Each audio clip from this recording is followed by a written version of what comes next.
اعوذ باللہ من الشیطان الرجیم، بسم اللہ الرحمن الرحیم، الصلاۃ والسلام علیک یا سیدی یا رسول اللہ وعلی آلک واصحابک یا سیدی یا حبیب اللہ۔ تلاوت کے عیوب، وہ چیزیں جو تلاوت میں فنی اعتبار سے عیب پیدا کرتی ہیں، فنی اعتبار سے عیب پیدا کرتی ہیں، جس میں اس کے لیے ہمارے شریعت کا حکم کیا ہے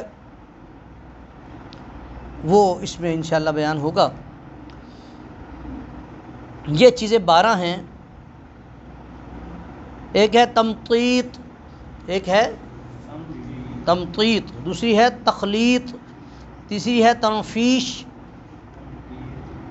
اور چوتھی ہے تمضیغ، پانچویں ہے تطنین، تطنین، پہلے تا ہے پھر طا ہے، ہاں۔ اس کے بعد نمبر 6 تحمیز، نمبر 7 تعویق، اس کے بعد 8 وثبہ، اس کے بعد 9 عنعنہ، نمبر 10 ہمہمہ، نمبر 11 زمزمہ، اور نمبر 12 ترقیص۔ تمطیط کیا ہے؟ یعنی ترتیل میں مدات و حرکات وغیرہ میں حد سے زیادہ دیر کر دینا، اسے کیا کہتے ہیں؟ تمطیط، حد سے زیادہ۔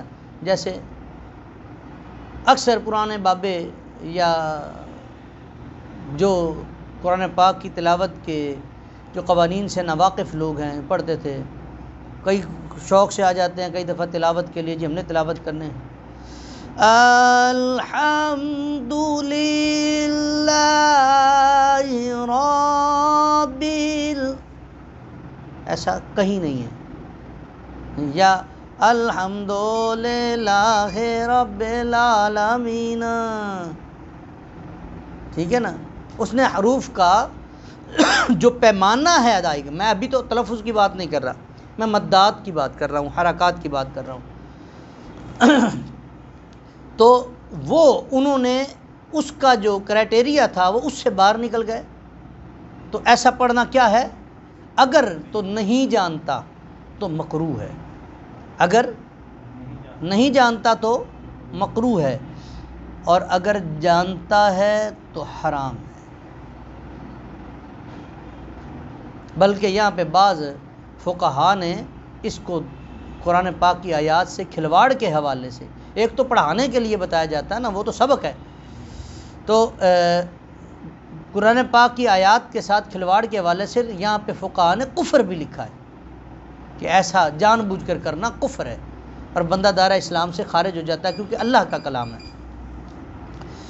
دوسرا ہے تخلیط، حدر میں اس قدر جلدی کرنا کہ حروف سمجھ میں نہ آئیں۔ آج کا رمضان شریف چل رہا ہے اور ماشاءاللہ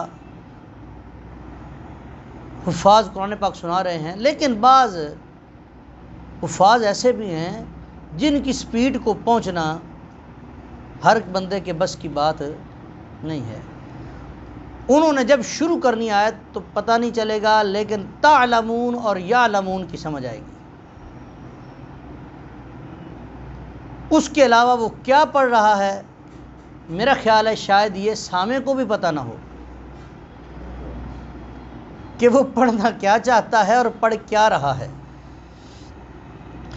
ایسا پڑھنا حرام ہے، ایسا پڑھنا حرام ہے۔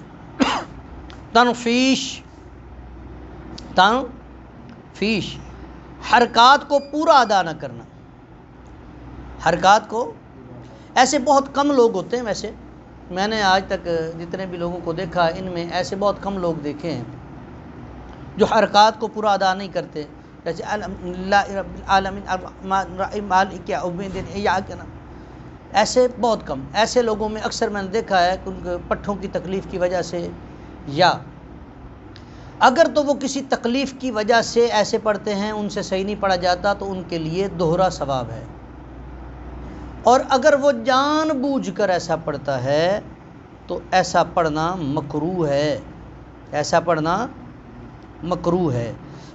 یعنی جان بوجھ کر وہ اپنے اس معاملے کی اصلاح نہیں کرتا کہ کسی کے پاس بیٹھ کے اصلاح کرے کہ صحیح طرح ادائیگی کیا ہے، آج ہم لوگ سیکھنا نہیں چاہتے. اگر جائے نا فیس بک پہ تو مفتیوں سے بھری پڑی ہے. یعنی جس کو دوسری بار کو گھر میں سالن نہیں دیتا نا، وہ بھی فیس بک پہ اوپر آ کے دین کا مسئلہ بیان کر رہا ہوتا ہے. حالانکہ یہ علماء کا، مفتیان اعظام کا کام ہے، دین کے خدام کا کام ہے. ان کا کام ہے کہ صرف اس کو پڑھنا، نہ کہ اس کے اوپر جرا کرنا. اس کے بعد ہے تمضیغ. کیا ہے؟ تمضیغ. ہاں. نمبر 4، حرکات کو چبا چبا کر پڑھنا. یہ بھی بہت کم لوگ میں ایسا دیکھنے میں آیا ہے. وہ حرکات کو چبا چبا، جیسے الحمد للہ رب العالمین الرحمن الرحیم، یہ ایسا پڑھنا بھی مکروہ ہے. ایسا پڑھنا بھی مکروہ ہے. اس کے بعد آیا نمبر 5 پہ تطنین، گنگنی آواز. گنگنی آواز میں پڑھنا، یعنی ہر حرف کو ناک میں لے جا کر پڑھنا. یہ بھی لوگ نہیں تمیز کرتے پڑھتے ہوئے. الحمد للہ رب العالمین الرحمن الرحیم مالک یوم الدین. ہر حرف ناک میں گیا، ناک میں سے آواز آئی، گنگنی آواز. ایسا پڑھنا حرام ہے. ایسا پڑھنا حرام ہے. تحمیز، ہر حرف میں حمزہ ملا دینا. ہر حرف میں حمزہ ملا کے پڑھنا.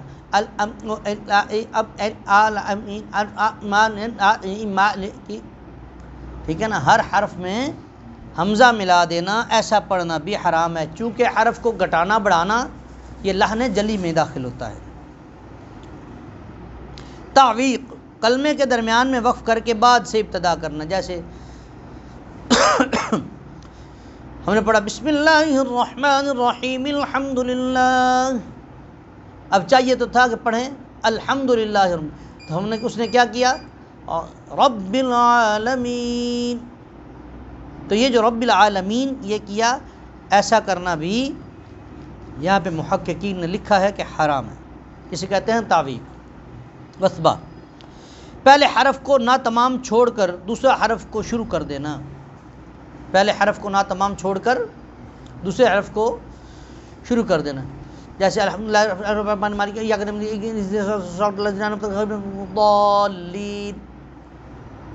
الحمدللہ کو پورا نہیں پڑھا.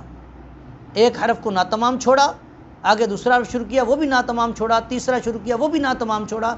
تو ایسا پڑھنا اگر اتنا ہے کہ جس سے قواعد و تجوید کی صحت میں تھوڑی سی کمی آئے، صحت میں جو صفات عارضہ ہیں، تو مکروہ ورنہ حرام. اس کے بعد نمبر 9 پہ ہے عنعنہ، حمزہ یا کسی حرف کے ساتھ عین کی آواز ملا کر پڑھنا. جیسے ابھی میں نے آپ کو سلام کے حوالے سے بتایا ہے کہ لوگ کہتے ہیں السلام علیکم، ٹھیک ہے نا، حالانکہ السلام، تو وہ الف کو عین کی آواز سے بدل دیا، غیر المغضوب علیہم ولا الضالین. یعنی میں خام خواہی اپنے آپ کو مشقت میں ڈالا ہوا.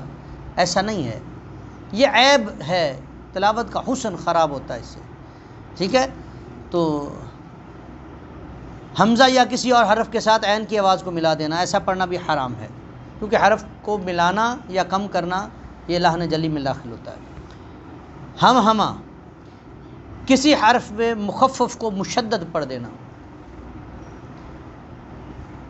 جیسے الحمد تھا الحمد للہ رب العالمین. جب آپ شد پڑھیں گے نا تو وہ حرف 2 بار پڑھا جائے گا. ایسے ہے جیسے بال لگی اور ہٹی، تو وہ زور لے گا. وہ زور جب حرف پہ آئے گا تو وہ حرف مخفف مشدد میں بدل جائے گا. تو لہٰذا ایسا پڑھنا بھی کیا ہے؟ حرام ہے. ایسا پڑھنا بھی. زمزمہ، گانے کے طور پر پڑھنا، یہ بھی ایک بڑا آج کل ٹرینڈ آیا ہوا ہے. اس میں قراء نے، کچھ جو اہل فن ہیں انہوں نے، ہم پانی پتی میں اکثر قرآن پاک پڑھتے ہیں نا، تو اس پر بھی سبھی نے نہیں لیکن اس کے اوپر بھی کچھ نے اعتراض کیا. انہوں نے کہا یہ ایسا پڑھنا بھی جائز نہیں ہے. وہ کیسے پڑھتے ہیں؟ عَمَّ يَتَسَاءَلُونَ عن النبأ العظیم الذی هم فیہ مختلفون، جنہوں نے اس کو جائز قرار دیا ہے ان کے نزدیک یہ ہے کہ قواعد و تجوید کی اگر رعایت ہو تو جائز، اگر نہیں ہے تو انہوں نے بھی اس کو حرام قرار دیا ہے کہ ایسا نہیں پڑھنا، بعض نے مکروہ کا درجہ دیا ہے۔ قرآن پاک کو گانے کے طرح ہم کہتے چلو جی ہمیں گانے کا لہجہ آتا ہے، مجھ سے پڑھتے پڑھا الحمد للہ رب العالمین الرحمن الرحیم، اپنے لہجہ بنا لیا گانے کی طرز پہ، اس کی گنگنی آواز، تو اس کو بھی اگر اس سے قواعد و تجوید بگڑتے ہیں تو حرام ہے وگرنہ مکروہ ہے، ٹھیک ہے۔ بعض نے اس کو مطلقاً حرام لکھا ہے، بلکہ اس بات میں خیال کرنا چاہیے کہ حضور کی نعت یہ آج کل یہ الٹے سیدھے کپڑے پہن کے یہ نعت خوانی کرنے والے، انہوں نے گانے کی طرز کے اوپر نعتیں بنائی ہیں، اصل میں وہ گانا چاہتے تھے، اس کے لیے پلیٹ فارم نہیں ملا، ان کا چلو سرکار دی نعت ہی صحیح، اور جس میں احمد علی حاکم کی بہت ساری نعتیں شامل ہیں کہ وہ اس نے طرز ہی اسی پہ بنائی ہیں، یا کوئی بھی اعلیٰ حضرت نے بڑا سختی کے ساتھ اس کے اوپر لکھا ہے۔ آپ فرماتے ہیں ایسا کلام جس کی شباہت غیر دوسرا سرکار سے جا کے ملتی ہو، ایسا کلام پڑھنا حرام ہے، اگر جان بوجھ کر اس کا قصد کیا جاتا ہے جانتے بوجھتے ہوئے بھی، تو فرمایا وہ بندہ دائرہ اسلام سے خارج ہے، انہیں پتہ نہیں کہ دربار رسالت ہے۔ اعلیٰ حضرت نے بڑی اس کے اوپر سختی کی ہے۔ اور آخر میں ہے ترقیص، آواز کو نچانا، یعنی کبھی بلند کر دینا کبھی نیچا گرا دینا، اگر تجوید کے مطابق ہے تو مکروہ ورنہ حرام، جیسے الحمد للہ رب العالمین، کوئی پتہ نہیں کہاں پہ بلند کرنا ہے، کہاں پہ گرانا ہے، کہاں پہ صفات استعلاء ہیں، کہاں پہ، یعنی اسے صفات لازمہ عارضہ کی رعایت کا پتہ ہی نہیں ہے، اس نے اپنی ہی ٹون بنائی ہوئی ہے، تو اگر قواعد و تجوید کے مطابق آتا ہے تو پھر مکروہ وغیرہ حرام ہے۔ تو قرآن پاک کو پڑھتے ہوئے ان چیزوں سے بچنا انتہائی ضروری ہے، اور جو بندہ اس سے نہیں بچے گا وہ غلطی کا ضرور مرتکب ہوگا۔ دعا ہے اللہ قرآن پاک کو صحیح معنوں میں پڑھنے، سمجھنے اور اس پر عمل کرنے کی توفیق عطا فرمائے۔ وآخر دعوانا الحمدللہ رب العالمین۔